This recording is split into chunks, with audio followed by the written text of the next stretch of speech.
तो साथियों नमस्कार, स्वागत है आप सबका आज के इस एपिसोड में। आशा करता हूं कि आप सब बहुत अच्छे होंगे। आज की जो क्लास है वो थोड़ा सा पहले हो गई। सामान्यतः ये क्लास का समय होता है रात को 10 बजे से और वो बड़ा फ्री टाइम होता है, कितना भी देर हम लोग पढ़ें, कितना भी एक प्रश्न पे चर्चा करें। लेकिन आज थोड़ा सा समय हमारे पास कम है, 8 से 9 तक ये हमारी क्लास रहेगी। वैसे हम लोग रात को 10 बजे रोज करते हैं। आज का जो हमारा टॉपिक है वो रीतिकाल है। रीतिकाल के कुछ महत्वपूर्ण प्रश्नों की श्रृंखला आपके सामने प्रस्तुत होगी। आज जो भी प्रश्न होंगे वो तो महत्वपूर्ण ही है, उनके अलावा जो उनका विशेषण है यानी उस पर जो व्याख्या है, उनसे संबंधित जो रिलेटेड प्रश्न हैं और जो बातें हैं वो भी आपकी परीक्षा के लिए बहुत महत्वपूर्ण होगी। अगर आप UP TGT PGT LT grade जैसी प्रवक्ता, असिस्टेंट प्रोफेसर, केवीएस एनवीएस या बीपीएससी टियर 4 की तैयारी कर रहे हैं तो व्हाट्सएप करके आप हमारे नए बैचेस से जुड़ सकते हैं। 26 जनवरी के उपलक्ष्य में गणतंत्र दिवस के उपलक्ष्य में आप सबको विशेष ऑफर दिया जा रहा है। ऑफर का लाभ लेने के लिए आप व्हाट्सएप कर सकते हैं। हमारा नंबर है 9628959237। तो चलिए शुरू करते हैं आज का पहला सवाल। चलिए बताइए, प्रश्न है रीतिरात्मा काव्यस्य पद किसका है?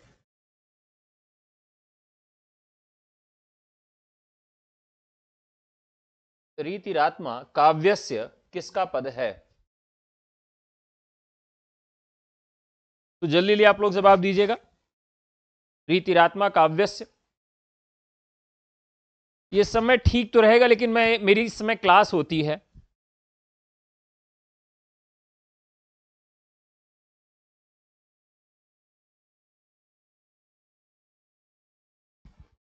देखिए काव्य शास्त्र की परिपाटी का ये सवाल है, यानी काव्य शास्त्र की परिपाटी के अनुसार रीतिकाल की शुरुआत किस तरीके से होती है, यह प्रश्न इस पर निर्भर करता है।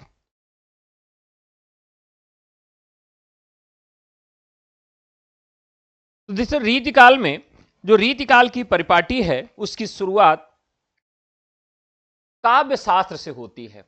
और वह काव्य शास्त्र कहां का है? तो वो काव्य शास्त्र है संस्कृत का। और संस्कृत में काव्य शास्त्र न कह के उसे साहित्य शास्त्र कहा जाता है। क्या कहा जाता है? साहित्य शास्त्र कहा जाता है। यानी संस्कृत के जो साहित्य शास्त्र की परंपरा है उस परंपरा पे ही हिंदी रीतिकाल की हमारी स्थिति आगे बढ़ती है। तो रीतिरात्मा काव्यस्य यह पद किसका है बताइए।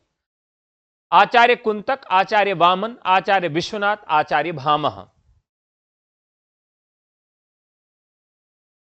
तो फटाफट बता दीजिए। देखिए एकदम राइट आंसर है आचार्य वामन। देखिए हम जब भी वामन को याद करेंगे, वामन को जब भी हम याद करेंगे, वामन को जब भी याद करेंगे तो देखिए ब्राह्मण शब्द का तद्भव होता है बाभन, यही कहते हैं लोग। तो बाभन और वामन, यानी कि जब भी हम वामन को याद करेंगे हम दिमाग में रखेंगे कि हम वामन न पढ़ के किसको पढ़ रहे हैं, किसी बाभन को पढ़ रहे हैं या किसी बाभन को पढ़ रहे हैं या हम बाभन को पढ़ रहे हैं, ब्राह्मण को पढ़ रहे हैं। ठीक है, तो ये जो शब्द है यह वामन को हम ब्राह्मण समझ के पढ़ेंगे तो हमेशा ये हमें याद रहेगा। रीतिरात्मा काव्यस्य, यानी रीति ही काव्य की आत्मा है। अब यह स्थापना किसकी है? वामन की है, क्योंकि इन्होंने रीति संप्रदाय की स्थापना की थी। तो इस तरीके से वामन इसका राइट आंसर हो जाएगा। कुंतक की बात करें तो वक्रोक्ति जीवितम, ठीक है, वक्रोक्ति जीवितम एक ग्रंथ है। और कुंतक ने किस संप्रदाय की स्थापना किया? आचार्य विश्वनाथ और आचार्य भामह। भामह कौन है? तो ये अलंकारवादी आचार्य हैं, आचार्य भामह। देखिए काव्यशास्त्र तो आपको हम अलग से पढ़ाएंगे। तो भारतीय काव्यशास्त्र में अलग अलग जो आचार्य हैं उनका समय भी पूछा जाता है। ठीक है, जैसे यहां पर हम कुंतक की बात करें तो कुंतक का समय पूछा जाएगा। देखिए कुंतक आचार्य हैं, इनका समय 10वीं शताब्दी है। तो कुंतक को हम जब भी याद करेंगे कुंतल समझ के याद रखेंगे। क्या समझ के याद रखेंगे? कुंतल। एक कुंतल में 10 × 10 यानी कुल 100 किलो होते हैं, 10⁻²। यानी कुंतल का समय कितना हो जाएगा, कुंतक का समय क्या हो जाएगा, वो 10वीं शताब्दी हो जाएगा। इस तरह से हमें क्या करना है, हर एक रचनाकार का समय हमें याद रखना है। और रचनाकारों का समय आपको कैसे याद करना है वो भी आपको बताते हैं। जैसे एक आचार्य हैं आपके पास, आचार्य धनंजय, आचार्य धनंजय। अब आपको मान लीजिए धनंजय का समय याद रखना है कि धनंजय का समय क्या है। तो धनंजय का समय कैसे याद रखेंगे, तो धनंजय ने एक ग्रंथ लिखा है 10 रूपक, ठीक है, 10 रूपक। तो ग्रंथ भी 10 रूपक है, और आप किसी को आज न्यूनतम धन कितना देते हो, 10 रुपया। भिखारी तो लगता है यार 10 रुपया दो, यानी न्यूनतम क्या होता है, 10 रूपक यानी 10। तो 10वीं शताब्दी का उत्तरार्ध क्या हो जाता है, धनंजय का समय हो जाता है, ठीक है। चलिए, महिम भट्ट, महिम भट्ट। अब देखिए, अब मान लीजिए भट्ट ब्राह्मण है, और जिस ब्राह्मण की महिमा बड़ी अपरंपार होती है, तो उसको आप दक्षिणा दोगे तो कितना रुपए कम से कम दोगे, तो कम से कम दक्षिणा आप उसको 11 रुपए दोगे, क्योंकि 10 की संख्या शुभ नहीं मानी जाती है। तो हम क्या करेंगे, उसको अगर कोई भट्ट ब्राह्मण है और बहुत महिमावान है, तो उसे हम दक्षिणा कम से कम कितनी देंगे, 11 रुपए देंगे, क्योंकि 10 रुपए दिया नहीं जाता। तो यहां पर महिम भट्ट का समय भी क्या हो जाएगा, वह 11 हो जाएगा।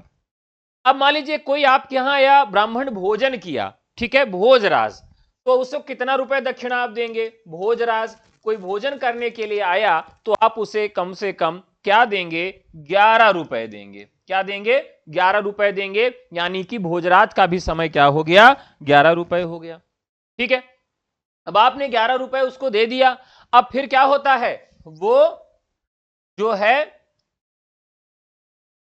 हाँ, अब मान लीजिए कई बार आदमी क्या करता है, अपने पापों के प्रायश्चित के लिए या क्षमा के लिए भी दान देता है, यानी क्षेमेंद्र। क्या करता है व्यक्ति, क्षमा के लिए, अपने पापों के प्रायश्चित के लिए क्या देता है, दान देता है। तो क्षमा जब आप किसी से मांगते हैं, तो उसके लिए आप दान देते हैं, कितना रुपए कम से कम दान देंगे, तो यहां पर भी 11 रुपए आप कम से कम दान देंगे, यानी 11वीं शताब्दी का उत्तरार्ध इनका यह समय हो जाता है, ठीक है। अब जैसे आनंदवर्धन है, आनंद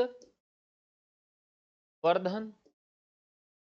अब देखिए यहां पर आनंदवर्धन है, तो आनंदवर्धन, आनंदवर्धन शब्द में आनंद में अगर हम देखें तो फोनेटिक्स जो है वो सबसे अधिक किसकी उभर के आ रही है, यानी किस शब्द पे सबसे ज्यादा वजन है, आ पे है, नौ पे है, द पे है, या वर्धन पे है, आनंद। आप सोचिए, तो हम अगर देखें तो उच्चारण के दृष्टि से न पे सबसे ज्यादा वजन है, आनंद, नंद, न, तो न से नौ हो गया, न से क्या हो गया, 9 हो गया। और जब ये 9 हो गया तो इसका मतलब ये है कि यह इसका समय क्या हो जाएगा, इनका समय 9वीं शताब्दी का उत्तरार्ध हो जाएगा। आनंदवर्धन का समय 9वीं शताब्दी का उत्तरार्ध हो जाएगा, ठीक है, याद रहेगा आपको, बहुत बढ़िया। अब बात करते हैं दंडी। अब आपको दंडी का समय आज मैं याद करा दूंगा, ये जीवन में नहीं भूलेगा। दंडी का समय, ये सारा समय क्रम से पूछा जाता है। मान लीजिए मैंने यहां लिखा दंडी। अब दंडी का मतलब क्या होता है, एक डंडा, डंडे का पतला रूप जो होता है उसको डंडी कहते हैं, ये डंडी हो गई, ठीक है, डंडी। अब ये डंडी है, एक अंक ऐसा है जिसमें 2 डंडी लगी होती है, एक डंडी ऐसे और एक डंडी ऐसे, यानी 7। 7 जो है, 7 दंडी आप देखिए, तो इसमें एक डंडी, 2 डंडी और 3 डंडी, यानी पूरा का पूरा 7 जो बनता है वह डंडी से ही बनता है।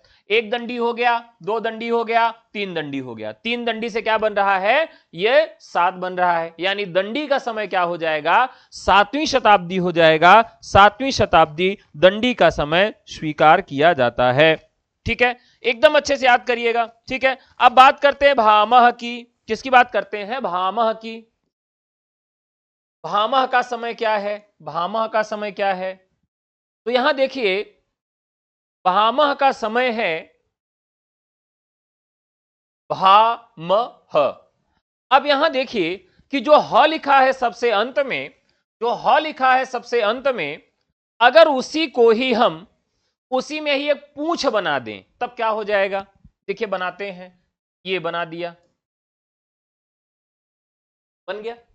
तो जो भामह शब्द लिखा है उसी भामह में एक पूंछ बना दें हम, तो पूंछ बढ़कर क्या हो जाएगी? छ हो जाएगा। इंग्लिश हिंदी वाला छ कैसे लिखा जाता है? ऐसे लिखा जाता है। ठीक है, तो बस भामह को हमें जब भी याद करना हो तो कैसे याद करेंगे? भामह में जो ह लिखा है इसी को इमेजिन करिए, किसी में ही हम पूंछ बना दे रहे हैं। देखिए कभी आप रट के नहीं याद रख पाओगे, आप चीजों को कनेक्ट करके ही याद कर पाओगे। यहां पर हो जाएगा। राजपूत जी 10वीं क्लास चलेगी क्या? अरे भैया वहीं पढ़ा रहे हैं तो पढ़ लीजिए, 10वीं वाले क्या दिक्कत है?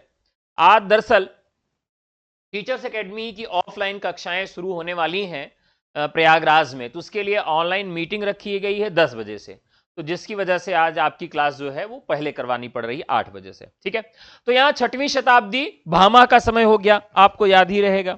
अब भरत मुनि का समय क्या है? भरत मुनि,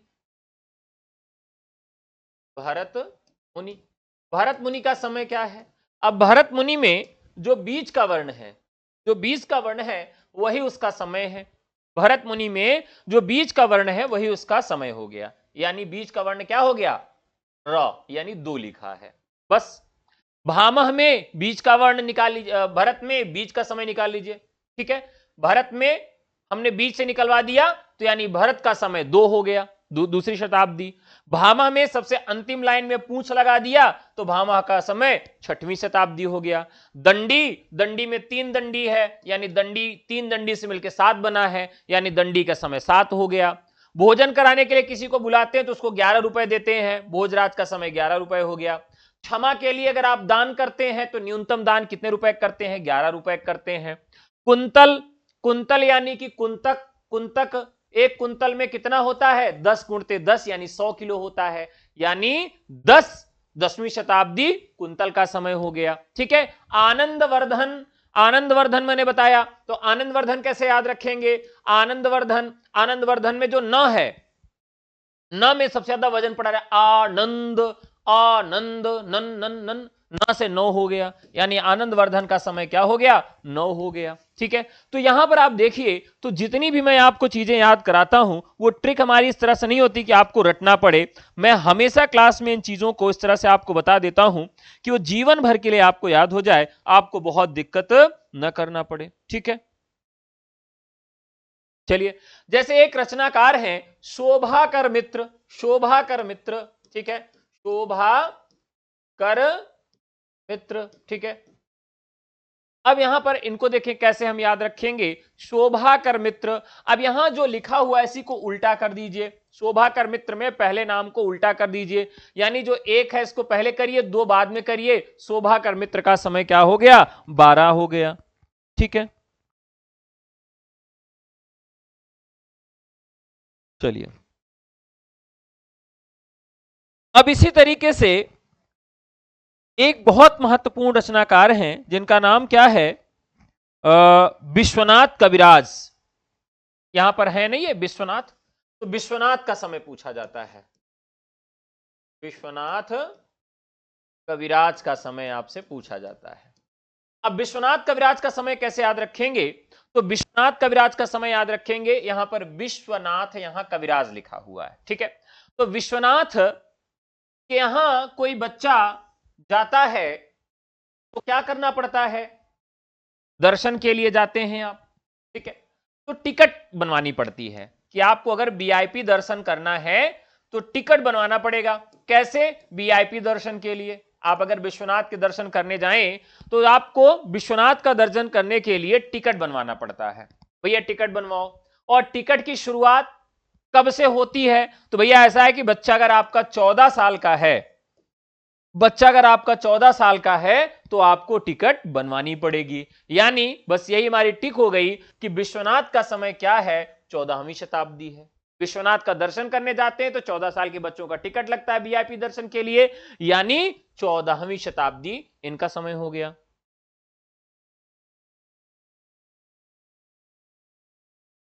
फोन खो गया है, कोई बात नहीं, मोबाइल नंबर आपका वही होगा। कोई भी तकनीकी समस्या कभी भी आए तो आप व्हाट्सएप करिए 8318 48 92 91 पर, इसी नंबर पर व्हाट्सएप करके अपनी प्रॉब्लम बता दीजिए, सॉर्ट आउट हो जाएगा, कोई दिक्कत नहीं है, ठीक है। चलिए अब आगे बढ़ते हैं नए सवाल की तरफ। तो ये मैंने जितना याद कराया, एक बार जितने लोग देख रहे हैं वो फटाफट कमेंट करके बता दें कि याद हो गया कि नहीं याद हो गया, मजा आया कि नहीं आया। देखिए इस तरह से हम रचनाओं को आपको याद करवाते हैं कि आपके थोड़ा भी पैनिक न होना पड़े। यानी विश्वनाथ का समय क्या हो गया, 14वीं शताब्दी हो गया। अब सबसे अंतिम में आते हैं पंडित राज जगन्नाथ, इनका भी याद करवा दें फिर काम खत्म। पंडित राज जगन्नाथ, पंडित राज जगन्नाथ। अब देखिए इनका ट्रिक क्या है, विश्वनाथ में के यहां जब जाते हैं दर्शन करने के लिए तो 14 साल का टिकट लगता है, यानी विश्वनाथ 14वीं शताब्दी। अब देखिए पंडित राज जगन्नाथ है, पंडित राज जगन्नाथ का मतलब क्या होगा, अब इसको कैसे याद रखेंगे, ये हमेशा भूल जाता है, अब आज के बाद नहीं भूलेगा। देखिए यहां जगन्नाथ का मामला है, जगन्नाथ। तो देखिए जो बच्चा है वो क्या करते हैं कि कहते हैं कि भाई तुमको सबको जगन्नाथ के दर्शन करने जाने हैं, ठीक है, जगन्नाथ का दर्शन करने जाना है। तो जगन्नाथ जो है वो किस में आते हैं, चार धाम में आते हैं, किस में आते हैं, चार धाम में आते हैं। यानी एक पंडित जी हैं जिनको जगन्नाथ का दर्शन करने के लिए जाना है, क्योंकि जगन्नाथ जो है वो चार धाम की यात्रा में आते हैं, ठीक है, ये आपको मालूम है। तो चार धाम की जो यात्रा होती है इसका नियम बड़ा टफ बनाया जाता है, किसमें, टीन एज के बच्चों को नहीं भेजा जाता। यानी कितने साल तक के बच्चे पंडित राज जगन्नाथ यानी कि जगन्नाथ धाम की यात्रा नहीं कर सकते हैं, तो आप ये मानिए कि 17 साल तक के बच्चे जो हैं वो जगन्नाथ धाम की यात्रा नहीं कर सकते हैं, 18वें साल से ही कर सकते हैं, ठीक है। तो हमारी ट्रिक क्या हो गई, पंडित नाथ जगन्नाथ का समय क्या हो गया, 17वीं शताब्दी हो गया। यानी कोई भी अगर जगन्नाथ के दर्शन करने जाना चाहता है तो उसको 17 साल से बड़ा होना चाहिए। तो पंडित जगन्नाथ का समय क्या हो गया, 17वीं शताब्दी हो गया, ठीक है। इसी तरह से एक आचार्य हैं विद्याधर, विद्याधर, विद्याधर। अब आप सब बताइए कि भारत में कितने साल तक की शिक्षा मुफ्त है, विद्या निःशुल्क विद्या कितने साल तक की है, बताइए। अगर ये बता देंगे तो मतलब आपके पास ट्रिक है ही है। विद्याधर यानी भारत में निःशुल्क विद्या धारण करने के लिए एज कितनी है, कितनी है, तो मैं बताऊंगा कि भारत में निःशुल्क विद्या अर्जित करने के लिए जो एज है वो 6 से 14 साल है। सही है कि गलत है, तो भारत में 6 से 14 साल तक निःशुल्क शिक्षा ले सकते हैं, यानी 14 यानी विद्याधर, विद्याधर 14 हो गया। कोई कठिन है इसमें, कोई ट्रिक अगर आपको कठिन लगी हो कि अरे सर ये कौन सी ट्रिक बता दी, इससे तो हमको याद ही नहीं होगा, सब हमने याद करा दिया, कोई दिक्कत नहीं आई आपको, ठीक है। अब देखिए जितनी जल्दी ट्रिक याद हुई है उतनी जल्दी भूल भी जाएगा, तो बस आपको क्या करना है कि इस ट्रिक को एक बार फिर से याद कर लेना है, माने मन में याद कर लेना, रिवाइज कर लेना, ऐसे कल्पना करते हुए कि सर ने किसको क्या कहा था, बस हमेशा के लिए याद हो जाएगा, रट जाएगा, ठीक है। चलिए अब आगे बढ़ते हैं, दूसरा सवाल।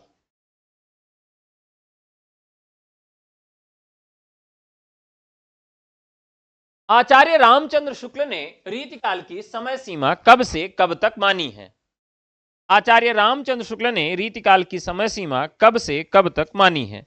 देखिए यह प्रश्न काफी आसान है और महत्वपूर्ण भी है, बताइए। देखिए यहां पर बहुत ज्यादा कंफ्यूजन होता है संवत और ईस्वी को लेकर, ठीक है। तो आचार्य रामचंद्र शुक्ल ने, अब यहां देखिए विक्रम संवत की बात की गई है, तो उन्होंने 1700 से 1900 तक समय माना है और यही सर्वमान्य है। यानी दो लोग हैं, राम कुमार वर्मा और रामचंद्र शुक्ल ने इनका समय 1700 से 1900 तक माना है। विश्वनाथ प्रसाद मिश्र ने क्या माना है, तो 1600 से 1900 विक्रम संवत तक विश्वनाथ ने रीतिकाल का समय माना है। अब एक बार और ये पूछा जा सकता है कि मिश्र बंधुओं ने रीतिकाल का समय क्या माना है। तो मिश्र बंधुओं की बात करें तो 1681 से 1889, 1681 से 1889 तक मिश्र बंधुओं ने रीतिकाल का समय माना है, ठीक है। डॉक्टर नगेंद्र ने प्रवृत्ति के आधार पर रीतिकाल को 5 भागों में बांटा है, असंगत छांटिए। बताइए। बहुत आसान सा सवाल है, कुछ नए प्रश्न भी हैं, कुछ पुराने प्रश्न भी हैं।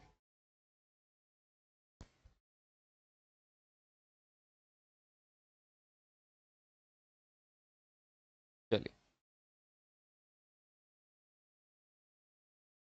अब यहां देखें तो नगेंद्र ने रीति काव्य, रीति मुक्त काव्य, भक्ति काव्य, दरअसल रीतिबद्ध काव्य वाला जो कॉन्सेप्ट है इनके द्वारा नहीं दिया गया है। इनमें से कौन सा नाम रीतिकाल का नहीं है? रीतिकाल का नाम इनमें से कौन सा नहीं है, यानी रीतिकाल का नामकरण। चलिए, दरअसल रीति काव्य बहुत महत्वपूर्ण है। रीतिकाल को रीति काव्य किसने कहा? तो ग्रियर्सन ने।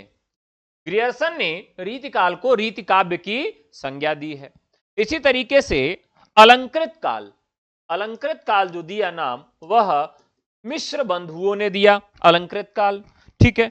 इसी तरीके से श्रृंगार काल, श्रृंगार काल मैंने कल आपको याद करवाया था। तो श्रृंगार किसका होता है? भगवान का होता है। तो आचार्य विश्वनाथ, यानी किसका श्रृंगार होता है? तो विश्वनाथ का श्रृंगार होता है। तो श्रृंगार काल किसका हो जाएगा?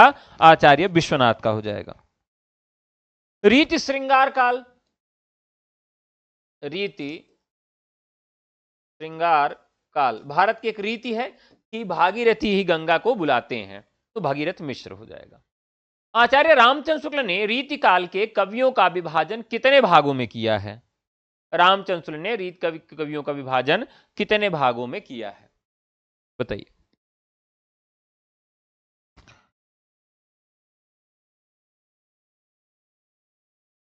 महत्वपूर्ण सवाल है। तो रामचंद्र शुक्ल ने रीतिकाल के कवियों का विभाजन 2 भागों में किया है। आगे इसी एपिसोड में आपको बताएंगे।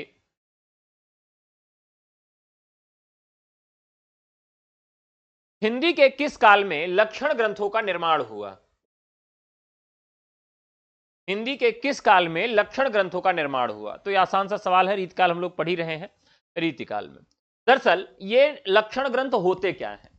दरअसल संस्कृत की जो संस्कृत भाषा की एक परंपरा थी साहित्य शास्त्र की, साहित्य शास्त्र की, और उस साहित्य शास्त्र को हिंदी में काव्य शास्त्र कहा गया। क्या कहा गया? काव्य शास्त्र कहा गया।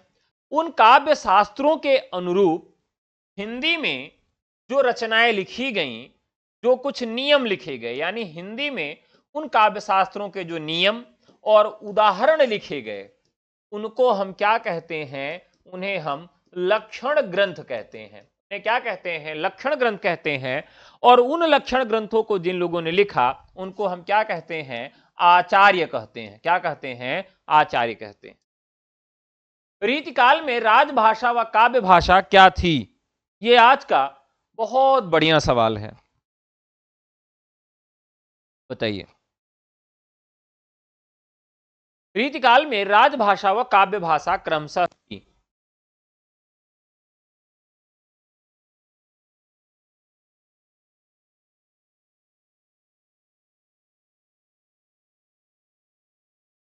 बताइए।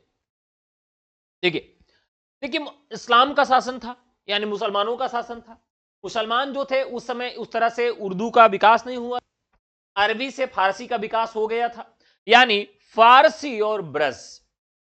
रीतकाल में राजभाषा व काव्य भाषा क्या थी? तो राजभाषा क्या थी? फारसी थी। राजभाषा फारसी थी, यानी कामकाज जो होता था, ऑफिशियल वर्क जो होता था वो फारसी में होता था, और काव्य भाषा के तौर पर ब्रज का प्रयोग किया जाता था। रीतिकाल को आचार्य विश्वनाथ प्रसाद मिश्र ने क्या नाम दिया है? रीतिकाल को विश्वनाथ, तो अभी भी मैंने आपको बताया था विश्वनाथ का क्या होता है? आचार्य विश्वनाथ भगवान का श्रृंगार होता है। तो विश्वनाथ का श्रृंगार होता है, केवल ब्रज नहीं होगा भैया।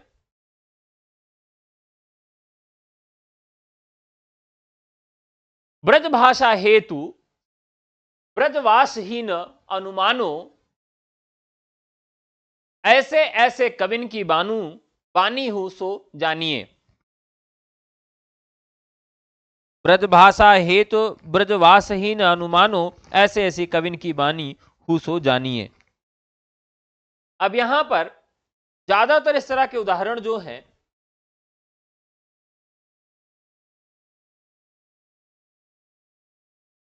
वो कौन सा है? भिखारी दास की है। किसकी पंक्ति है? भिखारी दास की है। अगला सवाल, बिहारी सतसई इनमें से किस वर्ग में आता है? बिहारी सतसई, चलिए बताइए। प्रबंध, मुक्तक, चरित, चंपू। बिहारी सतसई। देखिए बिहारी सतसई क्या है, यह गाथा सप्तशती जो रचना हाल ने की थी।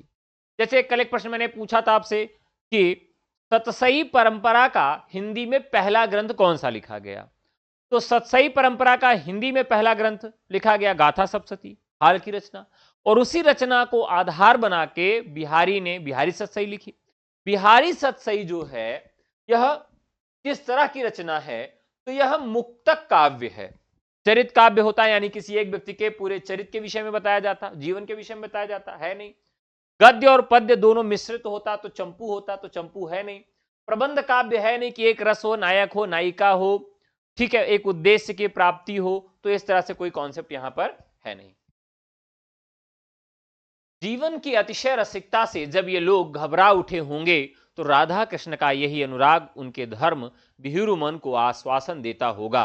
उपयुक्त कथन किस साहित्यो इतिहासकार का है? बताइए। दरअसल हम बात करते हैं कि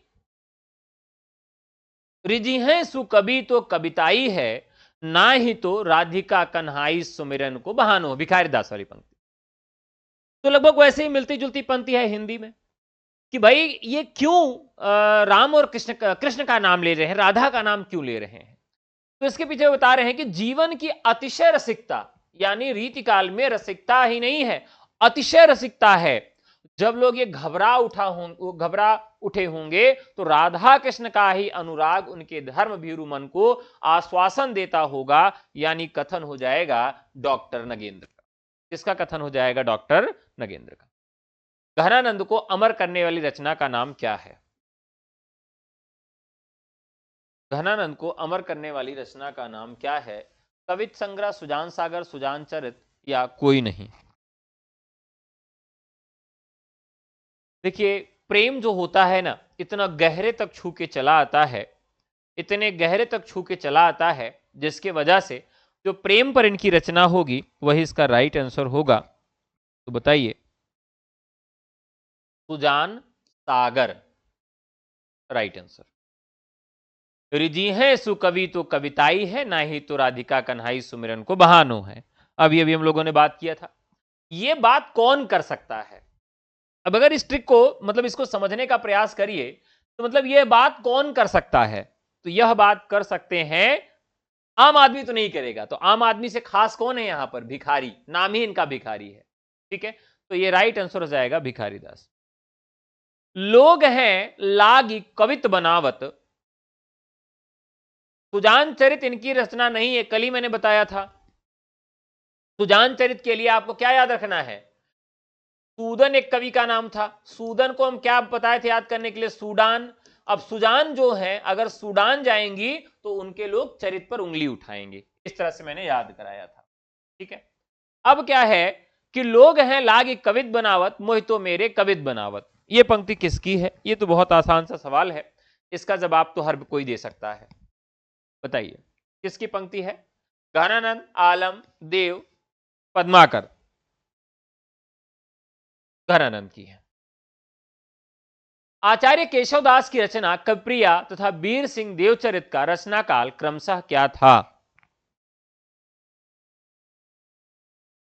देखिए कुछ रचनाएं ऐसी हैं जिन डेट आप भूल जाते हैं। रचनाओं की डेट कैसे याद रखना चाहिए उसका एक मतलब मैं जितनी भी आपको ट्रिक बताता हूं वो सब क्या होती है? साइंटिफिक ट्रिक होती हैं, यानी विजुअल माध्यम से उसे ट्रिक के रूप में परिवर्तित किया जाता है, यानी साइकोलॉजी और साइंस इस तरह से पढ़ने के लिए आपको बताता है। एक सेशन में लेने वाला हूं, एक वीडियो बनाने वाला हूं कि चीजों को आप याद क्यों नहीं कर पाते, कौन कौन से साइकोलॉजिकल ट्रिक्स हैं जिनको लगा के पढ़ना चाहिए, कैसे तैयारी करना चाहिए। इस पर एक वीडियो मैं जल्दी आपको बना के दूंगा। अभी मेरी उस पर तैयारी चल रही है और रिसर्च चल रहा है, तो जल्दी ही 1-2 दिन में वो पूरा हो जाएगा, फिर एक वीडियो में आपके लिए लेकर आऊंगा। देखिए, आचार्य केशवदास की रचना कविप्रिया तथा वीर सिंह देवचरित का रचना काल क्रमशः क्या है। देखिए, ये आपको याद होता है और भूल जाता है, आज के बाद नहीं भूलेगा। कैसे याद रखना है? रचना की डेट मान लीजिए 1601 1607 है। अब यहां देखिए, हम जब भी डेट याद करें तो डेट को मतलब हमको डेट भूल जाती है, लेकिन हमें शब्द याद रहते हैं ना। आपको डेट भूल जाती है लेकिन शब्द याद रहते हैं। कैसे? जैसे पत्नी का नाम मान लीजिए, पत्नी का नाम क्या रख लें भाई बताइए? मान लीजिए मंदाकिनी है, मंदाकिनी, ठीक है। पत्नी का नाम मंदाकिनी है और उसकी जन्मतिथि जो है वो 16/12/24 है, ठीक है। अब मान लीजिए पत्नी का नाम मंदाकिनी है और उसकी जन्मतिथि है 16/12/24, तो होता क्या है कि पत्नी का नाम तो याद रहेगा, मंदाकिनी का नाम तो याद रहेगा, लेकिन ये डेट आपको भूल जाएगी। तो अधिकतर लोग क्या करते हैं कि पत्नी की डेट ऑफ बर्थ भूल जाते हैं, यानी जन्मदिन कब मनाना है, उनकी शादी कब हुई थी वो डेट वो भूल जाते हैं, यानी इतनी बड़ी महत्वपूर्ण डेट लोग भूल जाते हैं। तो इसके पीछे का कारण यह है कि हमारा दिमाग जो है वो नंबर्स को कम याद रखता है और ये शब्दों को अधिक याद रखता है। यानी आप डेट भूल रहे हैं तो उसमें ऐसा कोई तीर वाला काम नहीं है, वो हमारे दिमाग का ही खेल है। इस पर मैं एक पूरा सेशन लूंगा कि कैसे याद रखना है। बहरहाल, तो हमें करना क्या है कि जब भी डेट याद करनी है तो 2-3 चीज 4 चीजें याद कर लेनी है। यानी जो सबसे बड़ी चीजें हैं उसके नजदीक या तो डेट पड़े। मान लीजिए जैसे 1857 की क्रांति, अब ये कोई नहीं भूलेगा। 1947 में भारत आजाद हुआ, इसको कोई नहीं भूलेगा, ठीक है। तो या तो उन डेट से उसको कनेक्ट करिए, एक तो आधार ये हो जाता है। दूसरा, अगर किसी की डेट ऑफ बर्थ आपको याद है तो उस डेट ऑफ बर्थ से उसको कनेक्ट करके याद करिए, या तो ये होता। तीसरा होता है या तो आप एक शब्द के आधार पर उसको बना के याद करिए। अब यहां देखिए किसकी रचना है, तो 1601 में किसकी रचना है? कवि प्रिया। रचना का नाम है कवि प्रिया। अब कवि प्रिया की जो डेट है वो क्या है? 1601 है, ठीक है। अब मान लीजिए इसे कैसे याद करेंगे, तो इसको याद करने के लिए हमें एक काम करना है कि यहां पर एक कहानी बनानी है या कोई एक ट्रिक बनानी इस तरह से जिसमें हमें सा आए, ठीक है। सा से क्या होता है? 16 और एक आए यानी ए आए। कोई ऐसी ट्रिक बनानी है जिसमें सा आए और एक आए, यानी 1601 आ जाए। बस यही ट्रिक हमें बनानी है। तो चलिए बनाते हैं। तो दरअसल जब कवि की प्रिया है तो क्या करती है? क्या करती है वो? 16 श्रृंगार एक बार करती है, ठीक है, एक बार करती है, बस। अब इसकी डेट आपको कभी नहीं भूलेगी। क्या आपने याद किया कि कवि की प्रिया क्या करती है कि वो अपने पति के पास जाने से पहले 16 श्रृंगार करती है, और कितने बार करती है? एक बार करती है, बस हो गया। यानी 16 श्रृंगार करती है, एक बार करती है, तो 1601 हो गया। 1601 हो गया कवि प्रिया का समय, ठीक है। अब 16 श्रृंगार, अब कभी भी कवि प्रिया आएगा तो आपके दिमाग में कहानी आएगी कि कवि की जो प्रिया है वो कवि के पास जाने से पहले 16 श्रृंगार करती है एक बार, तब अपने पति से मिलने जाती है। तो 16 श्रृंगार का मतलब 16 और एक बार करती है मतलब एक, यानी 1601, ठीक है। तो हमें क्या करना है कि इस तरह के मेथड्स को अपनाना है, तो जिससे क्या होगा कि अब ये डेट आपको कभी नहीं भूलेगी, क्योंकि हम आपने इसमें कुछ रटा नहीं है। आपने क्या किया? इसमें कनेक्ट किया है कि कवि की प्रिया है, कवि की प्रिया है, यानी कवि की प्रिया है तो उससे मिलने जाएगी। कवि की प्रिया मिलने जाएगी, क्या करेगी? 16 श्रृंगार करेगी, यानी 1600 हो गया। और वो श्रृंगार कितनी बार करेगी? एक बार करेगी। इसका मतलब हो गया कि इसकी डेट 1601 हो गई। तो देखिए, सारी रचनाओं को तो इससे याद करना कठिन हो जाएगा, लेकिन जो महत्वपूर्ण रचनाएं हैं, यानी जो परीक्षा में आनी ही यानी रचनाएं हैं, ऐसे रचनाकारों की जो रचनाएं हैं जो हर बार परीक्षा में पूछी जाती है, वो प्रश्न जो रिपीट होते हैं, उसको आप जो है इस तरह से कनेक्ट करके याद कर सकते हैं। और ये एक साइंटिफिक आधार है, एक वैज्ञानिक आधार है, जिसके आधार पर लोग इन चीजों को याद करते हैं।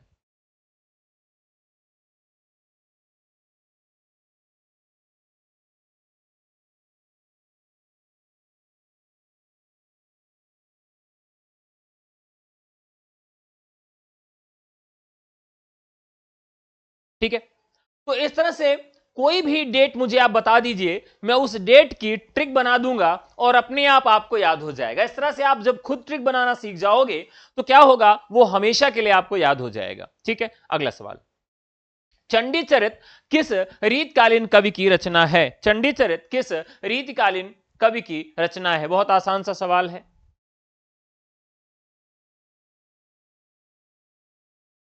आसान सा सवाल है। गुरु गोविंद सिंह। केशव को किसका आश्रय प्राप्त था?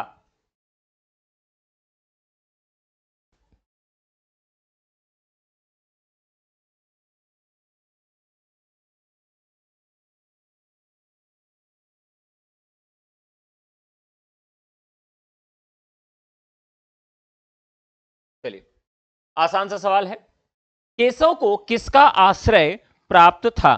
देखिए यहां पर रीतिकाल में किसका आश्रय प्राप्त था, यह भी बहुत महत्वपूर्ण है और इसे याद रखना होगा। ठीक है, चलिए आपको याद करा देते हैं। अब देखिए इसमें जितने भी नाम हैं, महाराजा राम सिंह, महाराजा इंद्रजीत सिंह, महाराजा जय सिंह, महाराजा प्रताप सिंह, अब इन सभी नामों में भी हम क्या करेंगे, एक सिमिलर चीज ढूंढेंगे, एक सिमिलर चीज ढूंढेंगे जो हमारे ट्रिक का काम करेगा। देखिए केशव हैं, ठीक है, ये कौन है, केशव दास हैं, यानी कौन है, श्री कृष्ण है, यानी क्या है ये भगवान है, ईश्वर है। ठीक है, तो ये किसके दरबार में रहे होंगे, जो ईश्वर के तुल्य रहा होगा, जो ईश्वर के तुल्य रहा होगा उसी के ही दरबार में रहे होंगे। ठीक है, अब देखिए ईश्वर तो ये जमीन पे नहीं थे, ईश्वर कहां रहे होंगे, यानी कि स्वर्ग लोक में रहे होंगे। नीचे तो मान लीजिए राम मिल जाएंगे, महाराजा मिल जाएंगे, सब मिल जाएंगे, लेकिन ये कहां रहे होंगे, ये यहां पर रहे होंगे, स्वर्ग में रहे होंगे। तो स्वर्ग में कौन रहा है, इसमें इंद्र रहे हैं। ठीक है, इंद्रजीत, यानी केशव जो हैं वो पहले कहां रहते थे, स्वर्ग में रहते थे, और स्वर्ग में कौन राजा था, इंद्रजीत थे।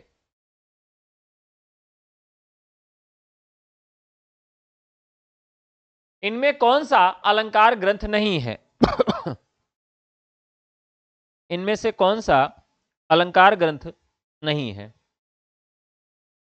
देखिए साथियों, अगर आपको मैं बताऊं तो अलंकार ग्रंथ जो रीतिकाल के हैं ये आप रट ही लीजिए, क्योंकि यहां से प्रश्न तो आना तय है, कोई रोक नहीं सकता है। ठीक है, तो चलिए आपको दिखाते हैं रीतिकाल के अलंकार निरूपक ग्रंथ। ललित ललाम अलंकार पंचाशिका। ठीक है, बहुत सारे लोग कहते हैं कि गुरुजी आप प्रश्न कम पढ़ाते हैं, बकैती ज्यादा करते हैं। तो क्या करें भाई, मैं ये चाहता हूं कि केवल प्रश्न ही कराना मेरा उद्देश्य नहीं है, मैं जो चीज पढ़ा रहा हूं उसका कॉन्सेप्ट हमेशा के लिए क्लियर हो जाए, तब तो मेरा पढ़ाना सार्थक है। एक प्रश्न में आपका उत्तर बता दिया तो कोई भी आपको करा सकता है। एक अध्यापक का कार्य है कि वो कॉन्सेप्ट क्लियर करवा दे, तब वो फिर अध्यापक है। तो अलंकार ललित ललाम और अलंकार पंचाशिका, शिवराज भूषण भाषा भाषा भूषण अलंकार अलंकार चंद्रोदय रसिक मोहन रसिक मोहन कर्णाभरण कविकुल कंठाभरण कवि कुल कंठा कविकुल कंठाभरण अलंकार दर्पण अलंकार दर्पण, ये सब रीतिकाल के अलंकार निरूपक ग्रंथ हैं। पद्माभरण पद्माभरण और भारती भूषण।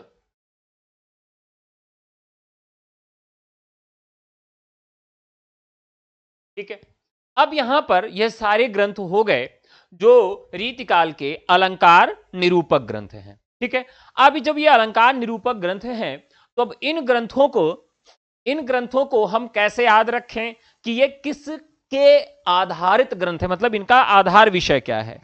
तो देखिए यहां पर अलंकार पंचाशिका, देखिए जो एकदम कंफर्म है, क्लियर है, जिसको हमको याद नहीं करना। जैसे अलंकार पंचाशिका, अलंकार लगा है, अलंकार चंद्रोदय अलंकार लगा है, अलंकार दर्पण अलंकार लगा है। ठीक है, ठीक है, चलिए अब कंफ्यूजन वाले क्या है, ललित ललाम है, ललित ललाम है। देखिए तो आपने देखा होगा कि बहुत सारे गाने हैं जिन गानों में क्या है, लाल लाल होठों पे गोरी किसका नाम है, ऐसे कोई गाना था ना, लाल लाल होठों पे गोरी किसका नाम है, या जो भी रहा हो, तो उसमें लाल लाल का शब्द आया है।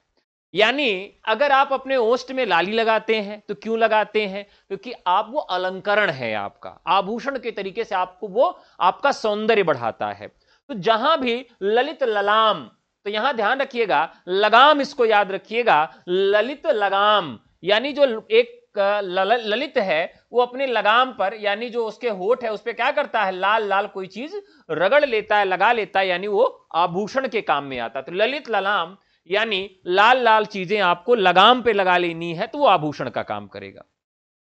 ठीक है, अब यहां पर ये ध्यान देखिएगा कि कुछ ग्रंथ ऐसे भी हैं, ऐसे भी ग्रंथ हैं जो दो दो जगहों पर आपको मिलेंगे। यानी जैसे ललित ललाम है तो ये अलंकार में भी मिलेगा आपको। ठीक है, तो इसको लेके घबराना नहीं है। तो ललित ललाम जो है यह ग्रंथ किसका है, अलंकार निरूपक ग्रंथ हो गया मतिराम का।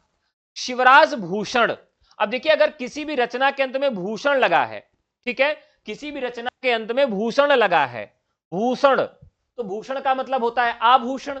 तो आभूषण किस लिए होता है, अलंकार के लिए होता है। तो भूषण भी लगा है तब भी आपको नहीं भूलना है, भूषण का मतलब हो गया, अच्छा गोरी तेरी, अच्छा हाँ ये भी बहुत बढ़िया गाना है, गोरी तेरी चुनरी बा लाल लाल रे, बहुत बढ़िया गाता है लड़का वो, ठहक एकदम ना। तो भूषण क्या हो गया, भूषण में भी आभूषण है, यानी ये भी आपको याद ही रहेगा कि अलंकार संबंधित ग्रंथ है।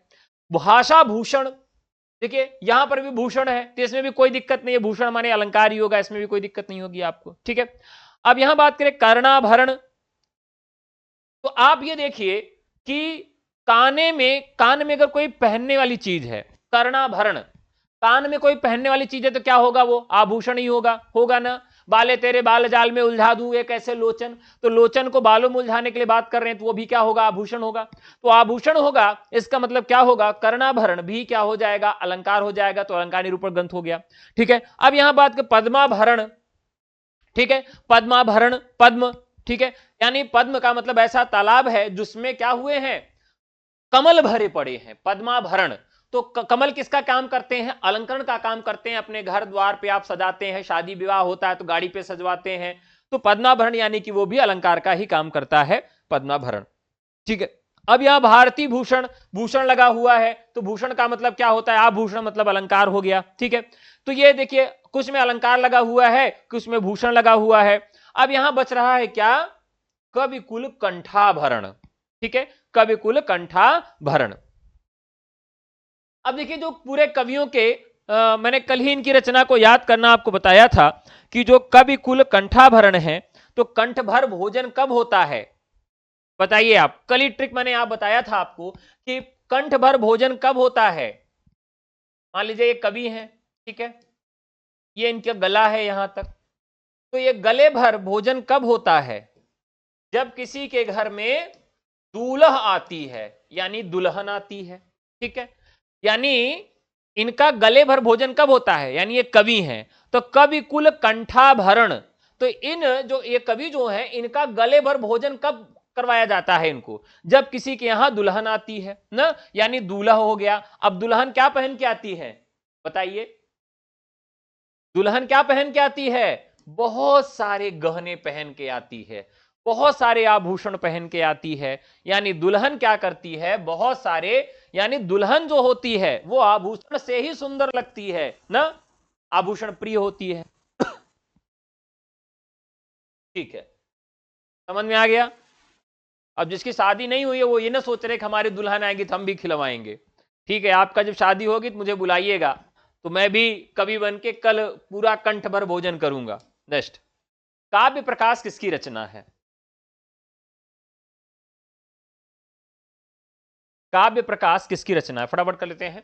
चिंतामणि की है, रसनिधि की है, रसलीन की है, या प्रताप शाही की है? काव्य प्रकाश, चिंतामणि, रसनिधि। वह देखिए काव्य प्रकाश संस्कृत वाली नहीं है ये, यहां पर किसकी रचना है ये? रसनिधि की रचना है काव्य प्रकाश। गिरधर कविराय की रचनाएं किस छंद में है?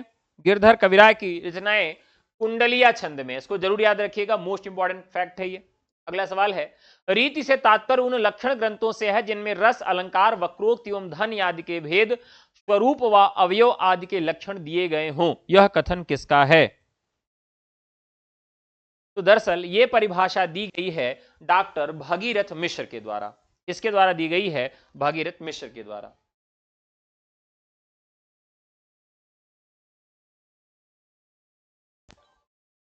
ठीक है, असंगत छांटिए, रीतिकाल आचार्य रामचंद्र शुक्ल का नामकरण, उत्तर मध्यकाल हजारी प्रसाद द्विवेदी, कलाकाल रमाशंकर शुक्ल साल, अलंकृत काल जॉर्ज ग्रियर्सन। तो अलंकृत काल मिश्र बंधुओं का नामकरण था, ये हम लोग देख ही चुके हैं। इनमें से रीतिकाल की रीति चेतस और काव्य चेतस दो उपभेद किसने किए हैं? रीतिकाल के रीति चेतस और काव्य चेतस यह दो भेद किसने किए हैं?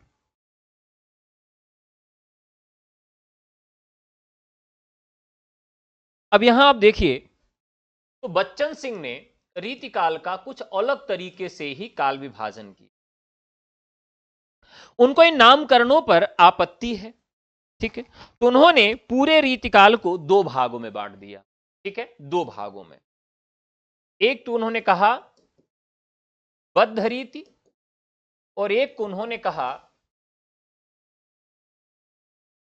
मुक्त रीति। ये कई बार पूछा गया सवाल है। अब उन्होंने बद्ध रीति को किसमें बांटा? रीति चेतस और काव्य चेतस। रीति चेतस और काव्य चेतस। ठीक है, रीति चेतस और काव्य चेतस।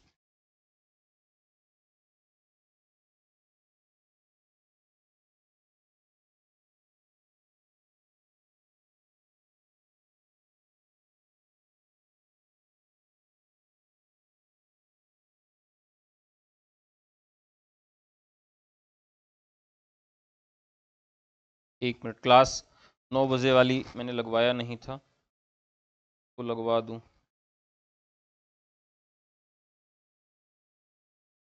ठीक है, रीति चेतस और काव्य चेतस और मुक्त रीति कवियों के अंतर्गत उन्होंने दो भाग किया, अभिजात्य और पक्षंद। अब यहां एक प्रश्न यह बनता है कि बच्चन सिंह ने जो यह काल विभाजन किया, इसमें उन्होंने रीति मुक्त कवियों को कहां रखा? रीति मुक्त कवियों को उन्होंने कहां रखा? तो जो रीति मुक्त कवि थे उनको उन्होंने स्वच्छंद के अंतर्गत रख दिया है। रीति मुक्त कवियों को उन्होंने कहां रख दिया है? स्वच्छंद कवियों के अंतर्गत रख दिया है। ठीक है, तो आज की यात्रा यहीं तक, क्योंकि मैंने आपको बताया था कि आज 10 बजे से मीटिंग है, टीचर्स एकेडमी ऑफलाइन क्लासेस शुरू हो रही हैं इलाहाबाद में, तो जिसके लिए मीटिंग है 10 बजे रात से ऑनलाइन, जिसकी वजह से आज की क्लास थोड़ा पहले शिफ्ट करना पड़ा, और अभी 9 बजे से ऐप पर क्लास है। तो आइए 9:05 पर जो ऐप पर क्लास चलती है पर डे, वो वाली चलेगी। अगर आप हमारे किसी भी नए बैच से जुड़ना चाहते हैं तो नए बैचेस 26 जनवरी से शुरू हो रहे हैं, जिसमें गणतंत्र दिवस के विषय उपलक्ष्य में ऑफर भी चल रहा है। TGT, PGT, LT grade, GIC प्रवक्ता, assistant professor, UGC NET, KVS, NBS, BPSC tier 4, कोई भी कोर्स अगर आप लेना चाहते हैं, DSSB का कोई कोर्स लेना चाहते हैं, तो आप केवल हमें व्हाट्सएप कर लीजिए। हमारा नंबर है 9628959237। आज का एपिसोड कैसा लगा, आज के प्रश्न कैसे लगे, पढ़ाने का तरीका कैसा लगा, ट्रिक कैसा लगा, ये जरूर कमेंट बॉक्स में आप बताइएगा। जल्दी आपसे मुलाकात होगी, तब तक के लिए नमस्कार, जय हिंद, धन्यवाद, शुभ रात्रि।